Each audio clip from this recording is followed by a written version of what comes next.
Buenas tardes a todas. Gracias por permanecer acá y vamos a continuar con la segunda parte de este seminario web dedicado a la accesibilidad turística en la Comunidad de Madrid. Quiero pedirle también a Sonia que encienda su cámara. Veo que Verónica ya la tiene encendida. Gracias. Bueno, pues en primer lugar quiero dar la bienvenida a nuestros ponentes, a Sonia García Fraile, que viene en representación de la Fundación 11 y de NAM, la Red Europea de Turismo Accesible, y Verónica Gómez, que es la directora para las Américas de ISTO, que es la Organización Internacional de Turismo Social.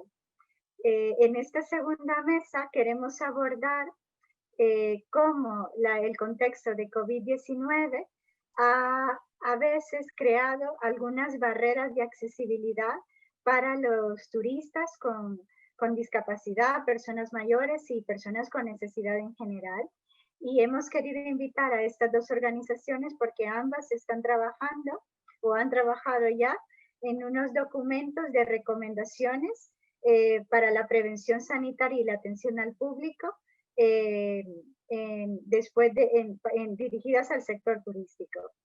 Para comenzar la mesa, quiero daros las gracias por estar aquí a ambas y quiero presentaros leyendo vuestros currículos porque tenéis una gran experiencia no solo en el turismo accesible, sino que en muchos ámbitos vinculados con la accesibilidad. Primero quiero presentar a Sonia García Fraile, cámara. Sonia es técnico de proyectos de Fundación 11, trabaja en el Departamento de Cultura y Ocio de Fundación 11 dentro de la Dirección de Accesibilidad Universal e Innovación. Sonia es licenciada en Económicas por la Universidad Carlos III de Madrid y ha realizado el posgrado en Accesibilidad Universal y Diseño para Todos en La Salle. Antes de ocupar su puesto actual, desde mediados de junio de 2007, ha trabajado 4 años en otros puestos, siempre vinculados a la Fundación 11. Entre sus funciones están el desarrollo y ejecución de proyectos en el área de turismo accesible, el ocio, la cultura, el diseño para todas las personas, la formación y la educación, así como actividades específicas de sensibilización. También es ponente y docente en distintos cursos vinculados con el turismo y la cultura, entre ellos el de la Universidad Internacional de Andalucía, el de la Universidad de Huelva y otras conferencias a nivel internacional como Zero Project. También forma parte de la Junta Directiva en representación de Jesús Hernández y de Fundación 11 de ENAD.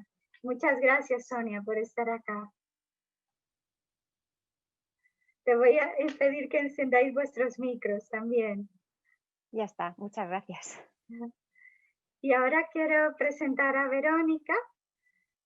Verónica, como le he dicho antes, es la directora para las Américas de la Organización Internacional de Turismo Social, ISTO. Está vinculada a ISTO desde hace 15 años, primero como coordinadora del programa de sensibilización destinado a los jóvenes por una juventud ciudadana en turismo, y desde agosto de 2006 como directora de la Secretaría para las Américas. En el marco de sus funciones facilita las relaciones entre los miembros de las Américas y los de otras partes del mundo, coordina estudios e investigaciones de acuerdo con las necesidades de desarrollo del turismo social en el continente, organiza y participa activamente en coloquios, seminarios, talleres de sensibilización y capacitación, y además promueve la cooperación y alianzas entre entidades públicas y entidades privadas interesadas en el turismo social. Tiene una amplia experiencia como docente y como conferenciante en este ámbito del turismo social, políticas públicas en general, y bueno, además es investigadora por la Universidad de la República de una universidad en Uruguay, porque es originaria de Montevideo, Uruguay. Bienvenida, Verónica, a este seminario web. Muchas gracias, Tatiana. Bueno, si queréis, entramos en materia y les cedo la palabra a Sonia para que nos cuente qué es lo que hacen desde Fundación 11 para promover la accesibilidad y que entremos en las recomendaciones que habéis hecho para el sector turístico. Adelante. Vale. Antes, perdonad, antes Nada. de comenzar, no he citado que si tenéis necesidad de que este seminario web tenga subtítulos, podéis activarlos abajo en el pictograma que dice CC y además contamos con intérprete de lengua de signos española. Adelante, Sonia. Gracias. En primer lugar, buenas tardes a todos y agradecer a la Dirección General de Turismo de la Comunidad de Madrid la organización de la segunda edición de las Jornadas de Accesibilidad y a PREDIF por contar con la Fundación 11 para estar aquí, y a mis compañeras de mesa, Verónica y Tatiana, aunque sea esto una mesa virtual. Voy a compartir con vosotros la pantalla con una presentación sencilla que servirá de apoyo a mis palabras. Un momentito.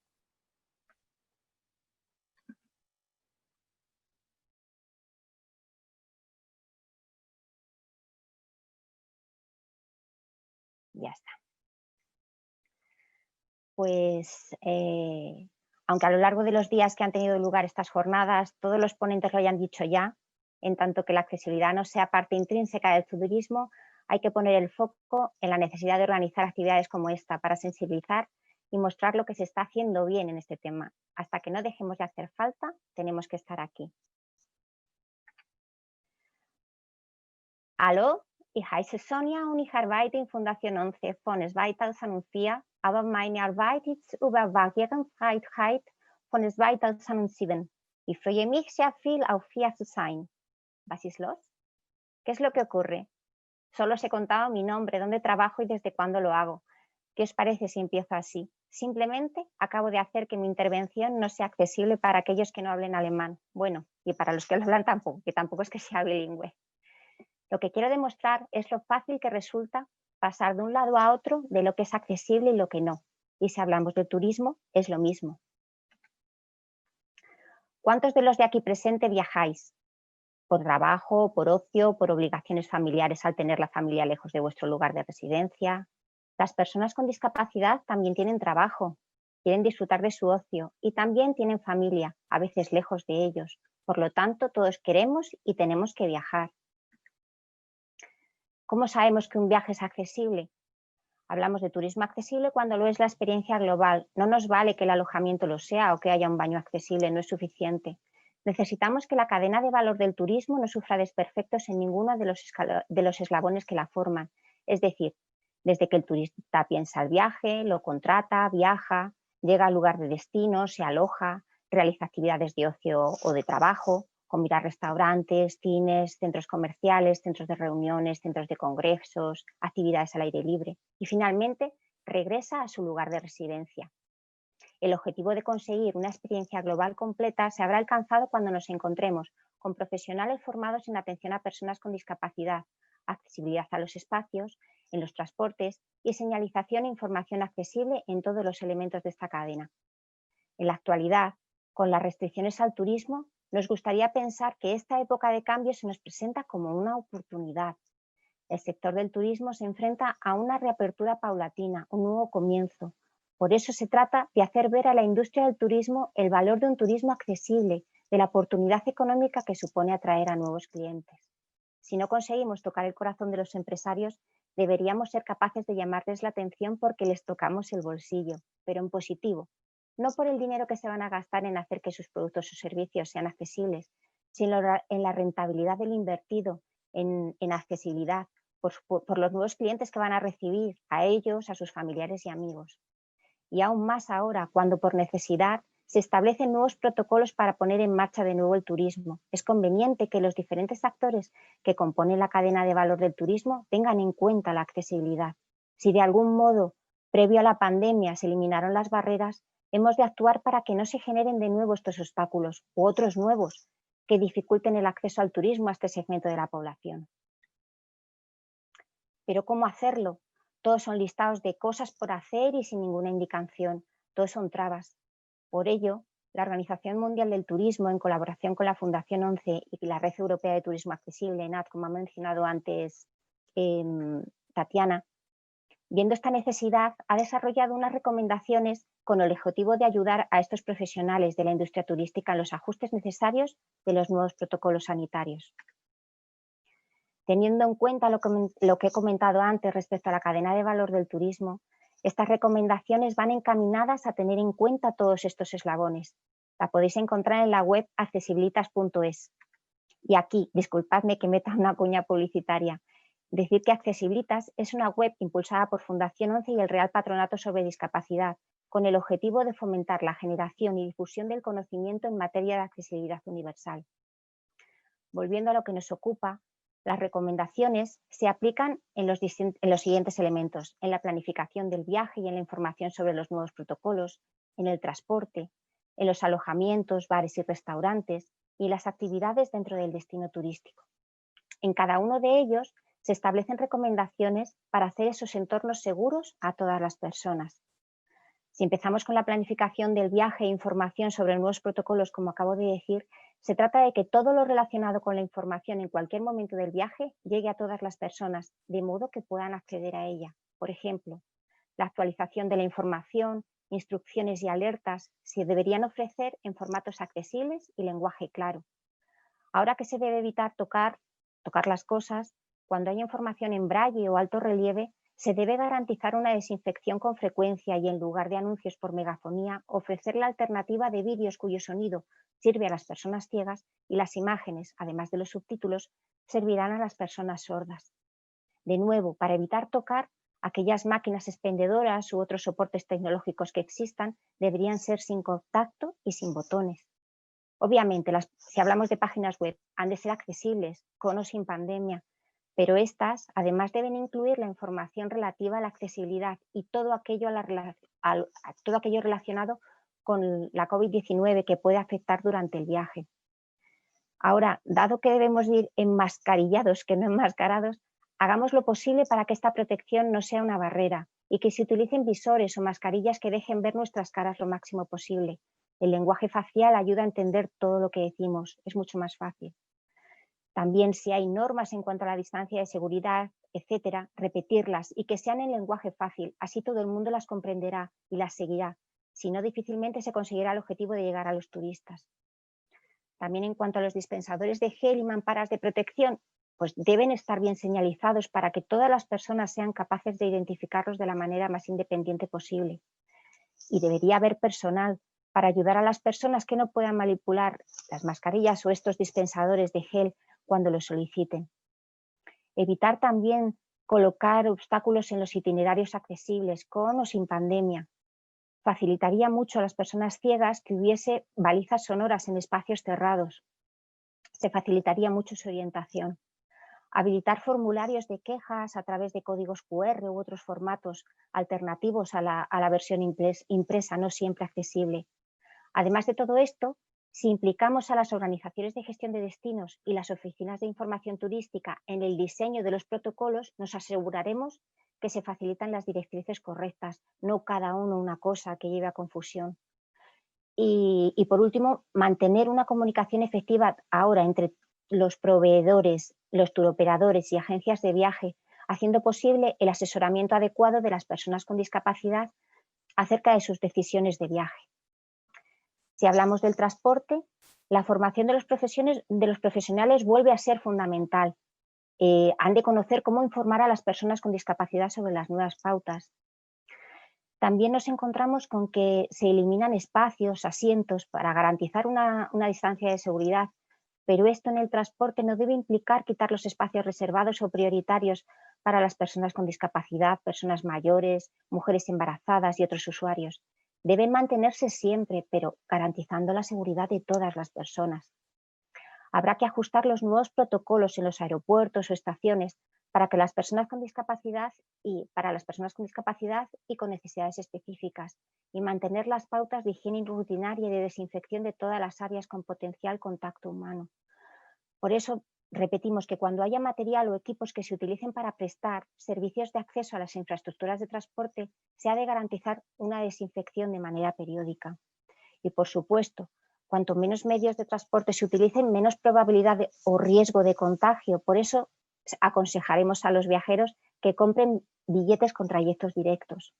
Y para finalizar este apartado, a las personas que viajan con equipos de ayuda a la movilidad les sería conveniente que tuvieran información sobre talleres de reparación o de alquiler de este tipo de material. Pero como hemos dicho antes, esto debería ser aplicado con o sin pandemia. Hablando del tercer apartado que se refería a alojamientos, bares y restaurantes, en cuanto a los alojamientos, sería conveniente hacer la recepción completamente accesible, adaptar la altura de los mostradores, ubicar correctamente los elementos de protección como mamparas y otros elementos de señalización, instalar bucles magnéticos, proporcionar sillas a los clientes que necesiten sentarse y así facilitaremos un check-in cómodo y fluido para todos.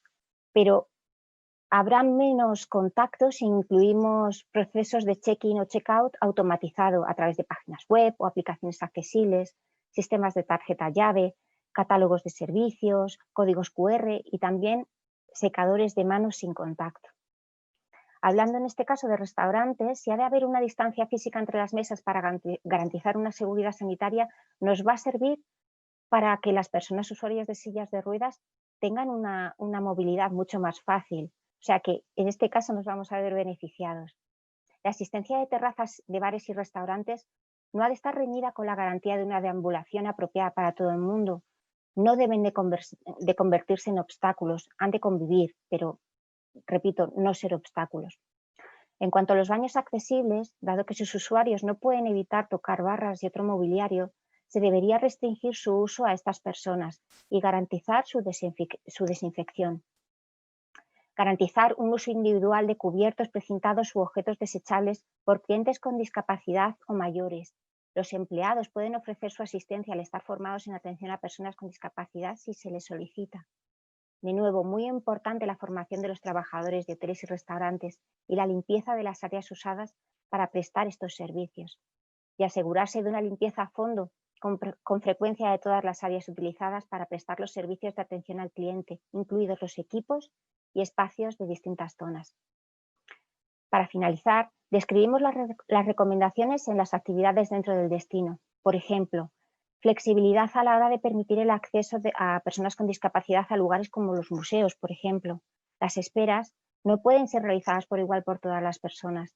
Las sillas pueden ser necesarias, por lo que precintarlas no es la solución, es un problema para estas personas. Al igual que hemos dicho en el apartado del transporte, se deben respetar los espacios reservados a personas con discapacidad o mujeres embarazadas, como hemos dicho antes. No eliminarlos por el hecho de disminuir los aforos, disminuir el porcentaje, no. Deben de seguir existiendo en lugares como monumentos, cines, teatros o salas de conciertos. En caso de actividades en espacios naturales, si previamente a la pandemia ya había infraestructuras que son accesibles, que no se precinten, por favor, hay que aprovechar este recurso. Simplemente estudiarlo para garantizar la seguridad de su uso. También habría que considerar los riesgos potenciales dentro de parques temáticos, infraestructuras deportivas y centros de fitness. Es decir, seguir las instrucciones sanitarias para los equipos que se manipulan con frecuencia pero que se puedan seguir usando. Mantener operativos y propiamente desinfectados los equipamientos accesibles en piscinas y playas y que los guías adapten sus itinerarios y rutas a esta nueva situación, pero que sigan ofreciéndose estos servicios. Después de haber soltado todo este listado, que puede ser un poco lioso, lo podéis ver en el enlace que he puesto en la presentación. Podemos decir que todas estas recomendaciones siguen unos principios de lógica. Son formación de personal, garantizar la seguridad, espacios, señalización, etcétera, que son válidos haya o no pandemia, porque facilitan el uso y disfrute de los servicios por todas las personas, no solo de las personas con discapacidad. Y muchos de ellos se deberían tomar en consideración, haya o no pandemia. Es la manera de conseguir que, siguiendo los principios del diseño universal, los productos y servicios turísticos sean para todas las personas, desde el inicio, desde el momento de crearlos. Así, sin necesidad de adaptaciones posteriores, todas las personas, independientemente de sus capacidades, podrán viajar con total seguridad. No olvidemos que un turismo que garantice la accesibilidad en todos sus elementos será un turismo de calidad, y si además de ser accesible garantiza la seguridad de los usuarios, se habrá cerrado el círculo. La accesibilidad, distintivo de calidad. Aun a riesgo de repetirme, recordar que un cambio como este ha de verse como una oportunidad, y en este caso una oportunidad de hacer las cosas bien por el negocio y por los demás. De nuevo, muchas gracias, Tatiana. Dejo el control de la pantalla y cuando quieras. Muchas gracias, Sonia. Ya entraremos más en detalle al final haciéndote algunas preguntas de los espectadores. Perfecto. Gracias por vuestras recomendaciones. Y para continuar, pues le cedo la palabra a Verónica Gómez, que nos hablará de cuál es su punto de vista desde ISTO sobre este contexto de pandemia y hacia dónde vamos para que el turismo siga siendo para todos. Adelante, Verónica. Muchas gracias, Tatiana. Voy a compartir mi pantalla y ustedes me dicen si se ve. Veo a Sonia que dice que sí, que mueve la cabeza. ¿Se ve en pantalla completa? Sí, ¿verdad? Sí, se ve en pantalla completa. Perfecto, muchísimas gracias. En primer lugar, obviamente agradecer la invitación a la Comunidad de Madrid y por supuesto a PREDIF, y en tu nombre, Tatiana, te pido que les hagas llegar nuestro agradecimiento y por supuesto la presentación de Sonia, representante de la Fundación 11, que claro que nos aclara mucho y que nos insta también a seguir trabajando junto con la OMT, con ENAT y claro también con la Fundación 11. Voy a iniciar entonces muy brevemente presentándoles la Organización Internacional de Turismo Social, porque muchas veces es este vínculo de por qué la Organización Internacional de Turismo Social se ocupa del turismo accesible. Entonces, para que puedan seguirme un poco en esta construcción de pensamiento. Estamos hablando de una asociación internacional sin fines de lucro, que se crea en Bruselas en el año 1963, más conocida a nivel europeo, sobre todo como el BITS, el Buró Internacional de Turismo Social, un nombre que se cambia en el 2010 por Organización Internacional de Turismo Social, OITS. Como se dice muy mal en francés, en inglés y en español, hemos decidido desde el año pasado definitivamente hacernos conocer más como ISTO, aunque siempre hablamos de la Organización Internacional de Turismo Social, con una misión que es la de permitir que la mayor cantidad de personas accedan al turismo y a las vacaciones según unos pilares que vamos a ver un poco más adelante, como son la accesibilidad, la solidaridad, la sostenibilidad y el respeto a las poblaciones locales y sus patrimonios. Con unas clientelas, unos públicos claramente identificados, también se los voy a contar un poco más adelante, y nos gusta decir que hoy en día somos la casa común de los operadores del turismo social y los actores del turismo responsable y solidario. En ese sentido, la ISTO reúne a los actores públicos y privados del turismo social, del turismo solidario y del turismo sostenible, es decir, somos el principal espacio de encuentro para los gobiernos y las instituciones públicas en sus tres niveles, a nivel municipal, a nivel estatal y a nivel federal, es decir, a nivel de país.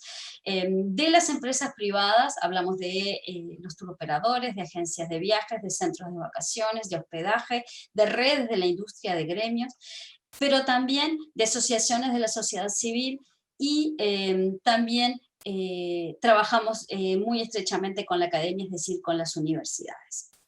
Trabajamos entonces por un turismo de desarrollo y no para desarrollar el turismo, un turismo que se encuentre al servicio de las personas, de las comunidades y de los territorios. En ese sentido, les decía, es una gran red y algunas cifras claves para que nos ubiquen. Estamos en más de 40 países repartidos en los 5 continentes, hablamos de más de 160 socios y trabajamos con ellos a través de nuestras secciones regionales. Como Tatiana muy bien me presentaba, soy la directora para las Américas, aunque trabajamos a nivel global. Comentarles entonces que el turismo social tiene dos grandes ambiciones. La primera es la que nosotros denominamos la ambición de un turismo para todos y que por tanto hablamos de promover el desarrollo de un turismo para todos y hacer que ese derecho teórico a las vacaciones se convierta en una práctica efectivamente vivida por cada uno de nosotros o por el mayor número de personas. La segunda ambición es la ambición del turismo responsable y es la vertiente en la que promovemos y apoyamos el desarrollo de ese turismo, les decía, que ya no solamente está al servicio de las personas, sino que ahora también está al servicio de las comunidades y de los territorios, y que podemos identificar como un turismo justo, como un turismo solidario, como un turismo comunitario. A partir de eso, entonces, tenemos un documento de referencia del turismo social, que es la Declaración de Montreal, que me interesa que noten que es un documento del año 1996, está cumpliendo, acaba de cumplir porque estamos en octubre, en este mes de septiembre, 24 años, y sigue siendo un documento que es de muchísima vigencia y muy actual, en donde presentamos cuál es nuestra mirada del turista y hablamos de una visión humanista y social del turismo, en donde decimos que el objetivo primario de todas las iniciativas del desarrollo turístico tiene que ser la realización plena de las potencialidades de cada persona. Y esta declaración, que les digo, tiene 24 años, la hemos estado trabajando en los últimos 2 años para posicionarla, presentarla bajo 5 grandes ejes temáticos, que son los que tienen ustedes ahí en la pantalla: calidad de vida, inclusión, solidaridad, comercio justo y medio ambiente, que es, en definitiva, el ADN del turismo social. Y antes de entrar un poco más en ese ADN, comentarles que nos hemos dado la tarea de vincular este ADN con, los 17 Objetivos de Desarrollo Sostenible de la Agenda 2030 de Naciones Unidas. Y en ese sentido es un turismo entonces que empata con muchos más objetivos de los que uno podría creer. ¿Por qué? Porque vemos que contribuimos a alcanzar esas metas o a vincularnos mucho más con esos 17 objetivos. Ahora llegamos a la parte en la presentación en la que les comentaba esto. Nos va a dar solamente el tiempo de abordar el eje, uno solo de los ejes temáticos, que es el de la inclusión, y es el que se vincula con esta presentación. ¿De qué hablamos entonces en la ISTO cuando hablamos de este gran eje temático que para nosotros es fundamental? Hablamos de partir del artículo 24 de la Declaración Universal de los Derechos del Hombre, que habla de un derecho al tiempo libre y a las vacaciones anuales pagadas. Hablamos de que todos seamos capaces de disfrutar y que se contribuya a la salida de vacaciones del mayor número de personas. El turismo, entonces, para nosotros, visto como una actividad que es socialmente incluyente, como una herramienta de construcción de sociedad, como una herramienta de cohesión social, con la creación de políticas públicas que mejoren ese proceso de convivencia social y promuevan una democracia participativa, es decir, un ocio que permita que nos integremos y que seamos cada vez más ciudadanos. Y entonces en este eje hablamos, voy a volver a insistir, del acceso a las vacaciones para todos, hablamos de unas políticas sociales que sean bien definidas, hablamos de redes de apoyo, también de destinos para todos, de la accesibilidad en las infraestructuras, de no discriminar, también de una contribución a la reducción de la pobreza y de una calidad y una autenticidad en la oferta que se está promoviendo. Es entonces así como les decía yo hoy, que tenemos unos públicos del turismo social muy identificados y que se identifican desde los inicios o desde la creación del turismo social, porque son esos públicos que por distintas condiciones se ven más afectados de poder acceder al ocio y la recreación, al ocio turístico. Y entonces estamos hablando de niños y jóvenes, de adultos mayores, de personas con discapacidad, de familias de escasos recursos y de trabajadores. En ese sentido, entonces, comentarles que por qué estos son los públicos que la ISTO identifica como los públicos prioritarios del turismo social, sencillamente porque se van a encontrar con estas barreras. Y es importante que mencione que la barrera pre-COVID más importante siempre ha sido la económica, es decir, el no tengo dinero para salir de vacaciones. La segunda barrera ha sido la física, todos los obstáculos con los cuales se van a encontrar las personas con discapacidad, o las personas, los adultos mayores, o las familias con niños pequeños para poder salir. Aunque también existen otras barreras que son las que van a estar impidiendo ese acceso al turismo y a las vacaciones, las psicológicas, las culturales y las sociales.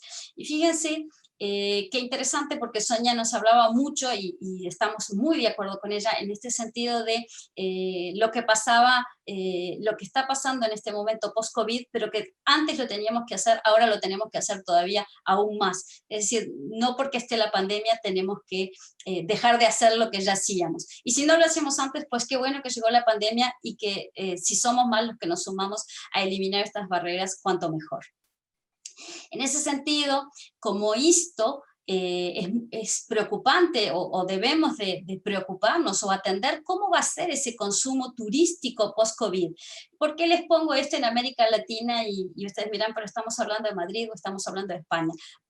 Principalmente me van a disculpar, pero es porque es el área de actuación en la que me muevo todos los días. Pero esto no cambia mucho de lo que pasa a nivel global. Lo primero es que la cuarentena ha aumentado definitivamente los deseos de viajar.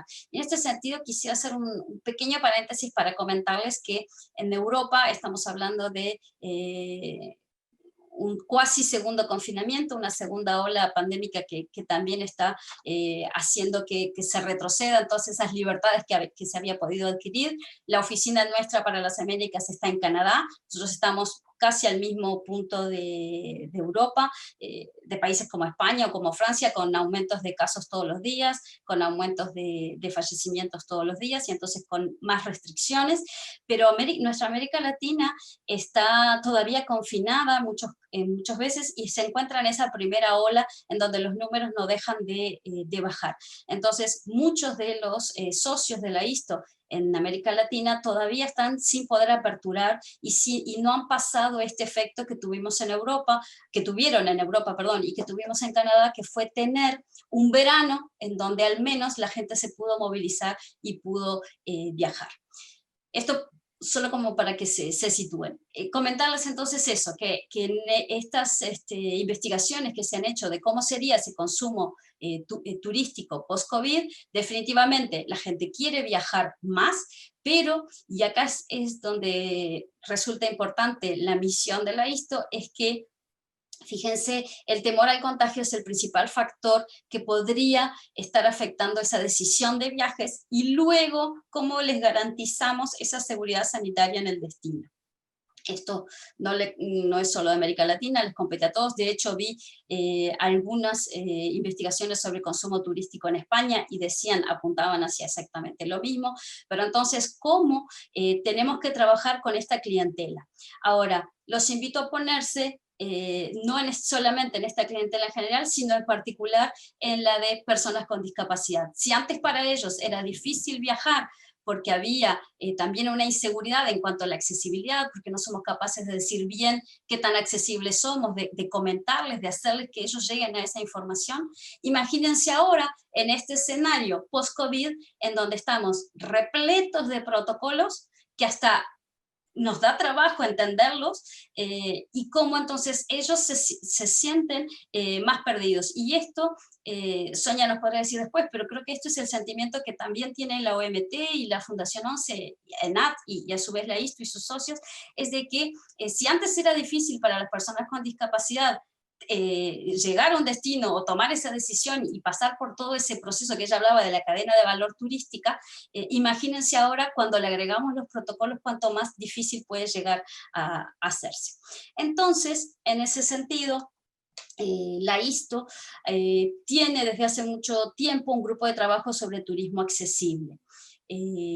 ¿qué es lo que se decidió? Es que este año 2020 era más fundamental que nunca reforzar el trabajo de ese grupo e ir más adelante. ¿Por qué? Por constat, perdón, si a Sonia le salía el alemán, a mí me sale el francés.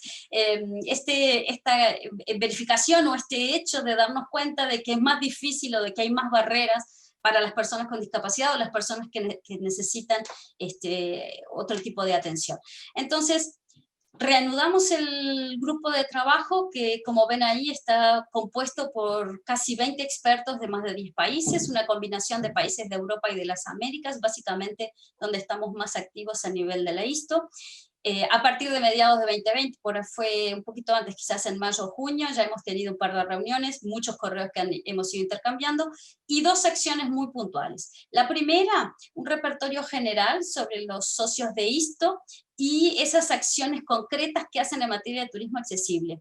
Y fíjense el descubrimiento que hicimos como ISTO, que fue que nuestros socios, si bien tienen acciones que pueden ser de formación, pero que pueden ser de formación que ellos mismos dan, de capacitación, o que pueden ser de todo tipo, no las comunican, e incluso, y esto también, vuelvo a lo que decía Sonia, tampoco son capaces de transmitir a través de sus sitios web cuán accesibles son.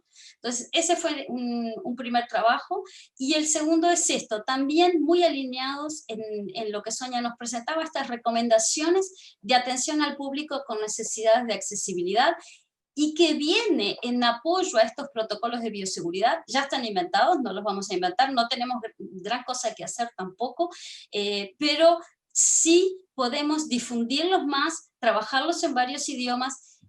Ahí lo tienen, los vamos a sacar próximamente en castellano, en inglés, en francés, en portugués y en neerlandés. Y tienen aquí los logos de las organizaciones miembros de ISTO que han estado involucradas, PREDIF, por supuesto, pero creo que es importante mencionar que no son solamente a nivel de gobiernos, que pueden ser provinciales o municipales o estatales, sino también a nivel de asociaciones que trabajan con este público, personas con discapacidad, que están especializadas. Y muy brevemente, decirles qué son esas recomendaciones. Primero, vuelvo a la misión de la ISTO, es una guía para favorecer la inclusión de todas las personas al turismo, no únicamente de las personas con discapacidad, sino de todas. Y sugerimos que esos protocolos de bioseguridad vayan acompañados de estas recomendaciones, insisto, para eliminar esas barreras que se han ido generando.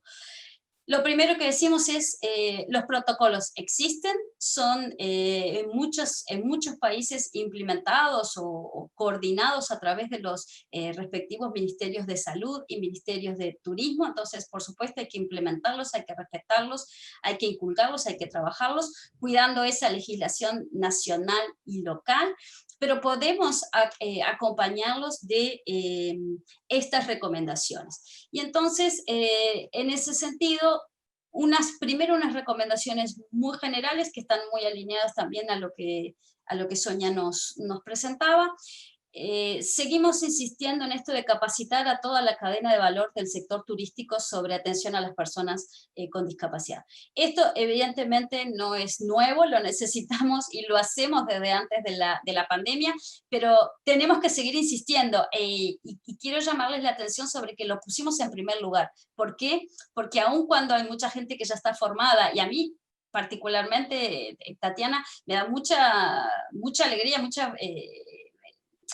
es muy interesante ver cómo las buenas prácticas que sucedieron en el segmento anterior ya están muy alineadas, ya capacitan a su plantilla, ya trabajan en este sentido, pero ¿cuántas otras organizaciones o autoridades locales todavía están lejos de capacitarse y de estar haciendo esta formación continua?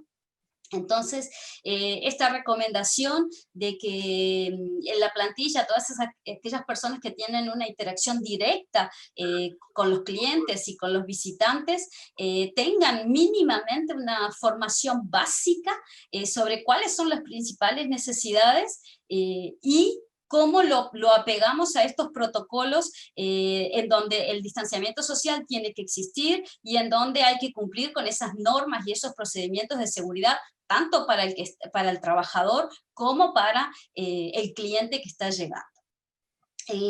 Hablamos también de gestionar planes de seguridad y contingencia, considerando las necesidades de las personas con discapacidad, y acá básicamente no habíamos visto o no hemos visto en lo que hemos estado estudiando, qué pasa si, cuál es la actuación, cuál es la medida de actuación si en mi establecimiento tengo un caso sospechoso de COVID y es una persona con discapacidad. ¿Cómo me voy a acercar? ¿Cómo voy a hacer ese plan para trabajar con ella, para asegurarle esa seguridad, esa dignidad y ese confort en esa etapa que le está tocando en mi establecimiento? Definitivamente contar con una política clara y sencilla de comunicación de la información que pueda llegar a todos. Informar en los medios de difusión, hablamos de las redes sociales, de los sitios web, Sonia creo que también lo decía, sobre cuáles son esas condiciones de accesibilidad, porque trabajamos muchísimo, invertimos mucho tiempo, incluso dinero, pero no somos capaces de decírselo, de mostrarnos y comentárselos a los demás para que ellos también lo sepan. Y por supuesto incorporar, si no lo hemos hecho, esa información y esos elementos accesibles sobre las medidas sanitarias que estamos estableciendo. Insisto, en unos formatos que sean accesibles y que sean claros para todo el mundo. Y luego de esas recomendaciones generales, unas recomendaciones específicas organizadas, quizás a diferencia de la presentación de Sonia, de OMT, ENAT y la ONCE, en vez de ir como alojamiento, bares, restaurantes, fuimos más con la discapacidad, y entonces las muy específicas según la discapacidad es solamente digamos, de manera muy sintética, no está todo lo que tenemos ahí, pero, y acá insisto, empatamos con esto que Sonia nos comentaba, la colocación del alcohol en gel o el lavamanos, es simplemente tan sencillo como que la altura pueda ser utilizada por cualquier persona. Y en ese sentido nos hemos dado cuenta que los protocolos hablan de que hay que tenerlo, pero no hablan de tener una persona que acompañe este proceso, o de que hable de que la altura esté adecuada para, por ejemplo, personas de talla baja o personas usuarias de silla de ruedas. Y así con la discapacidad visual, la discapacidad auditiva, Sonia lo mencionó, la utilización de mascarillas translúcidas para favorecer este contacto, o simplemente poder activar una tableta con un intérprete de lengua de señas, como estamos haciendo, que pueda darnos apoyo. Para la discapacidad cognitiva, una información que sea clara, concreta y sencilla, con oraciones cortas, definitivamente no lo que estoy haciendo yo, pero que sea muy fácil de entender. Termino entonces, porque si no Tatiana me va a matar, pero comentándoles que estamos terminando de trabajar en estas recomendaciones, por supuesto basados también en las recomendaciones de la OMT. Nuestro lanzamiento oficial va a ser en las próximas semanas, con un apoyo importante de PREDIF también, que nos va a estar apoyando en la maquetación, porque por ahora son 2 hojas de Word, para que tengan una idea de cómo estamos. Y lo que más buscamos con esto, no es guardarlo para nosotros, ni compartirlo con los socios de ISTO, sino justamente que haya una gran difusión para que esto tenga un uso colectivo y seamos cada vez más los que trabajemos en la inclusión de todas las personas al turismo. Muchas gracias. Muchas gracias, Verónica, por tu exposición. La verdad que ha sido como poner en contexto por vuestra razón de ser como ISTO, y también cómo estáis contribuyendo a promover la accesibilidad con todos los miembros de esta organización. Y yo quisiera, animar a los espectadores a poner sus preguntas en el apartado de preguntas y respuestas, pero antes quisiera haceros una pregunta a vosotras. Durante todo este tiempo después del confinamiento, ¿qué percepción teníais de los destinos turísticos respecto a la accesibilidad y al público de las personas con discapacidad? ¿Creéis que seguían interesados en atender a estos públicos, o sentisteis que hubo una cierta discriminación por no tenerles en cuenta en los procesos de reapertura del sector turístico. ¿Qué habéis percibido en el momento de la reapertura? ¿O sí había un interés o una sensibilidad por también incluir a las personas con discapacidad y con necesidades de accesibilidad en los protocolos? Yo entiendo que la discapacidad, cuando hay problemas, pasa a un segundo plano, entonces, y cuando hay beneficios tarda en llegar. Entonces, yo creo que hemos ido un pasito para atrás en cuanto a la percepción de la accesibilidad por parte de los destinos turísticos. Les interesaba que viniese gente, no incluir a todo el mundo, sino querían público y no pensar en la discapacidad como debería ser. ¿Y tú, Sí, Verónica, qué opinas? tengo la misma impresión, la misma sensación que Sonia, y lo que sí es que veo que ha existido una movilización por parte de las asociaciones civiles o las organizaciones que se preocupan por este tema, porque definitivamente lo hemos detectado. ¿Y qué hemos salido a hacer? Hemos salido a decir, ok, con tus protocolos, sigan la legislación, pero por favor no se olviden de que estamos creando una barrera y de que tenemos necesidad, personas que necesitan una atención y que las estamos olvidando. Entonces, y lo bajo al caso concreto de Canadá, lo que vimos fue un protocolo que sacó el Ministerio de Turismo de Quebec, de la provincia de Quebec, y enseguida la asociación civil más importante que salió con sus recomendaciones. Entonces, en ese sentido, siento que jugamos un rol fundamental y por eso la ISTO, aunque muchos destinos ya estén abiertos, hemos seguido insistiendo y queremos sacar estas recomendaciones porque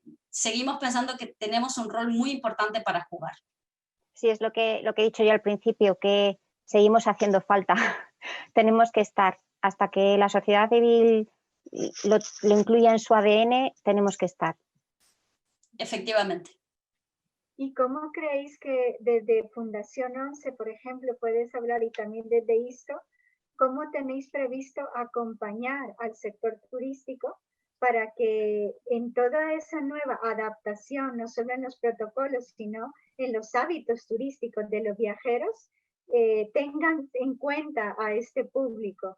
¿Qué acciones tenéis previstas desde vuestras organizaciones para que siempre estén incluidas las personas con discapacidad en el turismo?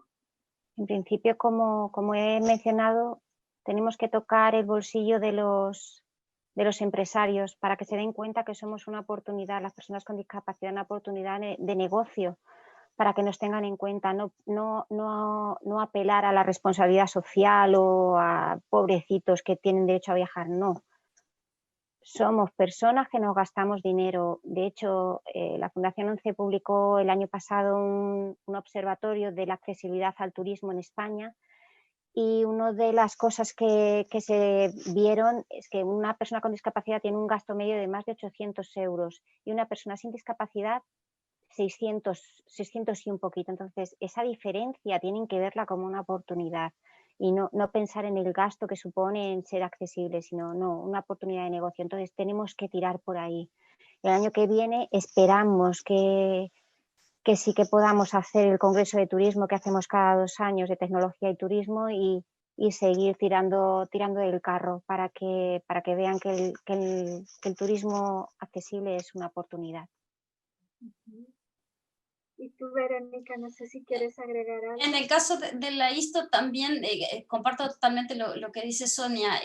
También estamos trabajando un poco más fuerte el área de capacitación, porque como dice Sonia, no solamente, primero que no es porque qué buenos que somos o qué socialmente responsables somos como empresa, como compañía que debemos de hacerlo, sino que estamos hablando de la accesibilidad al turismo para todos y en particular para las personas con discapacidad, pero en el caso de la ISTO es todavía más grande. ¿Por qué no los jóvenes o por qué no los adultos mayores o los trabajadores o las familias de pocos recursos? Pero quiero decir, tenemos como dos vías, una que es el empresario, y como dice Sonia, definitivamente cuando tú le hablas de dinero, para él es muy claro, y entonces tú le muestras que es un segmento multicliente, que es fiel, que va a regresar, que no está solo, y entonces es capaz de comprender que hay una derrama económica importante y que se la está perdiendo.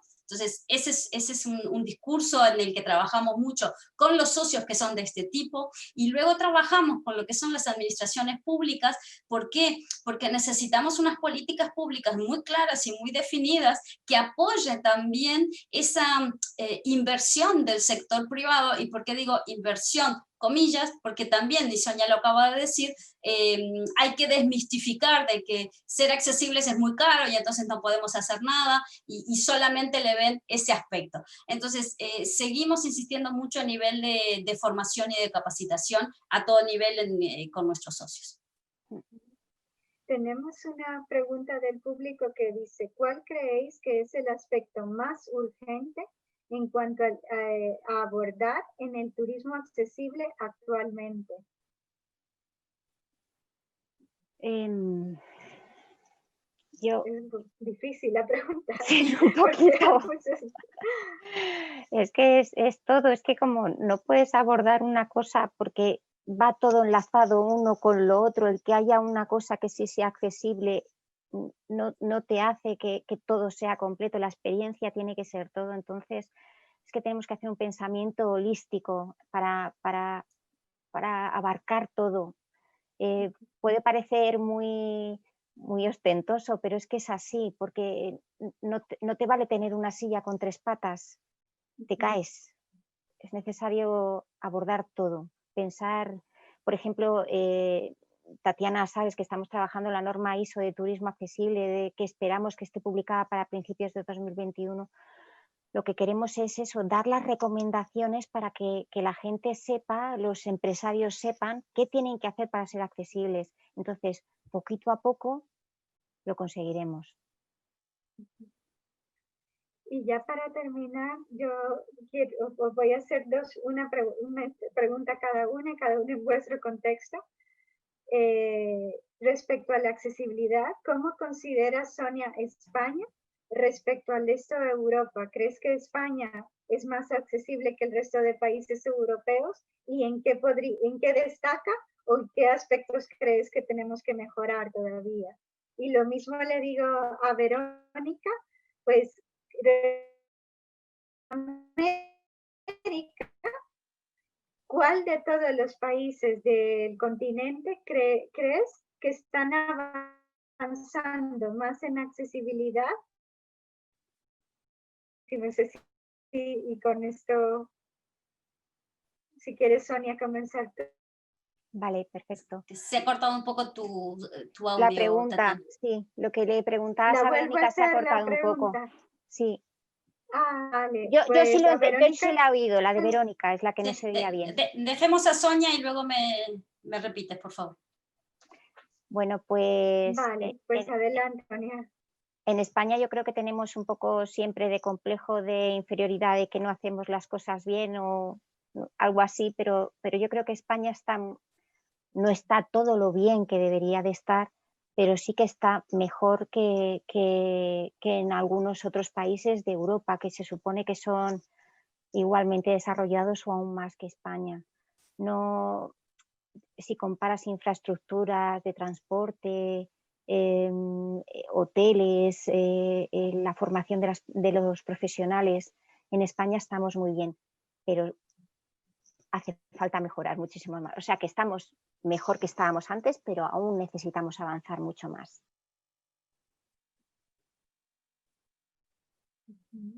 Muy bien. Pues bien por nosotros, en cierta forma, ¿verdad? Bueno, y Verónica, la pregunta era la siguiente. De todos los países del continente americano, ¿cuál crees que que puede destacar entre todos en el ámbito de la accesibilidad? ¿Y por qué puede destacar este país? O puede citar a varios países. ¿Quiénes son los referentes en América en el ámbito del turismo accesible en este momento, actualmente? hay como dos lecturas, ¿no? Una primera que es, tenemos Canadá y Estados Unidos con una población con discapacidad importantísima y con viajeros, con muchos turistas, entonces han desarrollado muchas cosas, y luego tenemos América Latina, es como dos mundos o hasta casi tres en un mismo continente, entonces ponerlos a todos en igualdad de condiciones sería muy injusto, porque no podemos pretender un Perú a nivel de un Canadá, por ejemplo.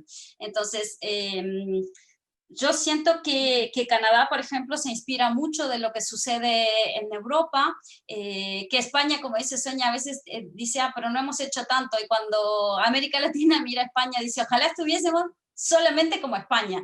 Entonces, eso habla muchísimo de lo que ha sucedido. Cuando tú me presentaste hoy temprano, decías muy bien que yo llevo 15 años en la Organización Internacional de Turismo Social, y lo que yo siento es, sin hacer un ranking de países en Latinoamérica, siento que ha habido un despertar a la accesibilidad como necesidad, también porque, insisto, este rol de las asociaciones civiles han salido a reclamar este espacio y estas adecuaciones para que puedan estos colectivos hacer vacaciones, hacer turismo. Entonces hay un despertar, hay un camino recorrido, hay, te diría, muchas buenas prácticas inspiradoras en América Latina, que pueden ser inspiradoras incluso para Europa, y que en algunos casos no le envidian nada, o sea que bueno, pero como para hacer un ranking de decir este país está mucho más arriba que el otro, creo que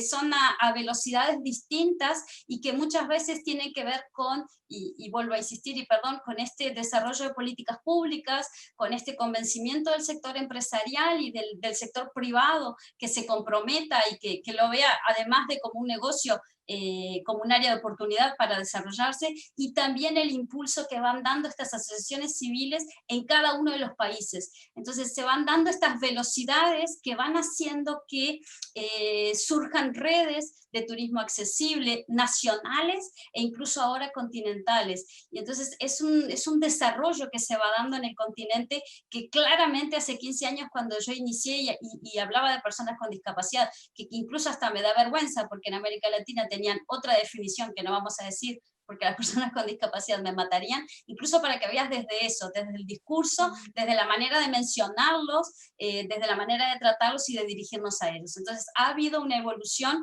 pero sería incapaz de sencillamente rankearlos, porque no comparamos iguales con iguales, y porque las velocidades de cada país no son los mismos. Sí, la importancia, insisto, de estas redes continentales que surgen y que se potencian entre ellas para que los países vayan avanzando. Y también terminar con otro tema que es muy asintomático de la situación, y es que qué poca cantidad de políticos con discapacidad llegan a esos cargos públicos, llegan a ser un ministro de Turismo, un ministro de Cultura, y entonces eso también habla de ese gap o de ese hándicap para poder visibilizar la discapacidad, y que entonces se pueda trabajar de manera más proactiva. Esto ha sido muy importante lo que ha dicho al final, me parece, porque creo que es un cambio de mentalidad, ¿verdad? Tenemos que ver a las personas con discapacidad por sus capacidades, como cualquier otra persona, y que puede hacer un trabajo tan cualificado como cualquier otra persona que no tiene ningún tipo de necesidad de accesibilidad. Y ojalá que esto también se pueda hacer cada vez más real en el ocio y en el turismo, que es el tema de este seminario. Bueno, quiero despediros y agradecernos enormemente por compartir vuestra experiencia, vuestro conocimiento, y por dar a conocer lo que estáis haciendo a través de vuestras organizaciones. Muchas gracias, y esperamos contar en otro seminario con vosotras también. Gracias. Muchas gracias. Muchas gracias, Tatiana. Gracias a los espectadores. Ha terminado el ciclo de seminarios web de accesibilidad y turismo de la Comunidad de Madrid. Los podéis ver todos de nuevo en nuestra página web www.tourforall.es, y estamos aquí para serviros. Gracias y buenas tardes a todos. Hasta luego.